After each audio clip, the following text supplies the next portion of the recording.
ඔන්න ලස්සන ගමක බට්ටි කියලා පුංචි ගෑණු ළමෙක් හිටියා. බට්ටි හරිම දඟකාර කටකාර ලස්සන ළමයෙක්. බට්ටි සෙල්ලම් කරන්න වැඩිපුරම මිදුලේ. මිදුලේ වැලිත් එක්ක මුළු දවසම බට්ටි ගත කරන්නේ. බට්ටිගේ තිබුණ නරක පුරුද්ද තමයි කවදාවත් සෙල්ලම් කරලා අත් දෙක නම් සබන් දාලා සෝදන්නේ නැහැ. අත් දෙක නිකම්ම වතුරේකට ඔබලා ගන්නවා. අම්මා මේ ගැන කිව්වත් බට්ටි නම් කනකට ගත්තෙම නැහැ. ඒ විතරක් නෙවෙයි බට්ටිගේ නියපොතු හස්සේ මඩ පිරීලා. ඒ නියපොතු හපල කන එකත් බට්ටිගේ නරක පුරුද්දක්ම තමයි. ඔන්න ඔහොම කාලේ ගෙවිලා ගියා. දවසක් රෑ වෙලා බට්ටි හොඳටම අඬන්න ගත්තා. මගේ බඩ රිදෙනවා කියලා මහා හයියෙන් කෑ ගැහුවා. අම්මයි තාත්තයි හොඳටම බය වෙලා බට්ටිව ඒ වෙලේම ඉස්පිරිතාලේ අරන් ගියා. අනේ එදා රෑ එළි වෙනකන් ඉස්පිරිතාලේ ඉන්න ඕනේ.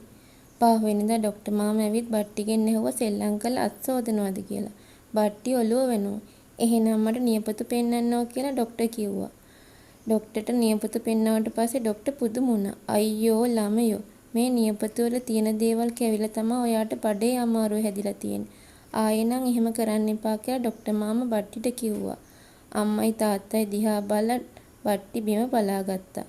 බට්ටි ඉස්පිරිතාලේ ඉඳන් ගෙදර ආව දවසේ ඉඳලා මේ ගැන හිතන්න ගත්තා. අම්මයි තාත්තයි එදා ඉස්පිරිතාලට වෙලා හිටපු විදිය බට්ටිට මතක් වෙලා ඇඬුණා. අම්මා ඉස්පිරිතාලේ පුටුවක් කොට්ටලා එළි වෙනකන් ඇඬුවා. තාත්තා වාට්ටුව ඉස්සරහා තිබුණ කොරිඩෝරේ වාඩි වෙලා කල්පනා කරා. මේ හැමදේම මගේ වැරදි නිසා තමයි උනේ කියලා බට්ටි ගොඩාක් දුක් වුණා.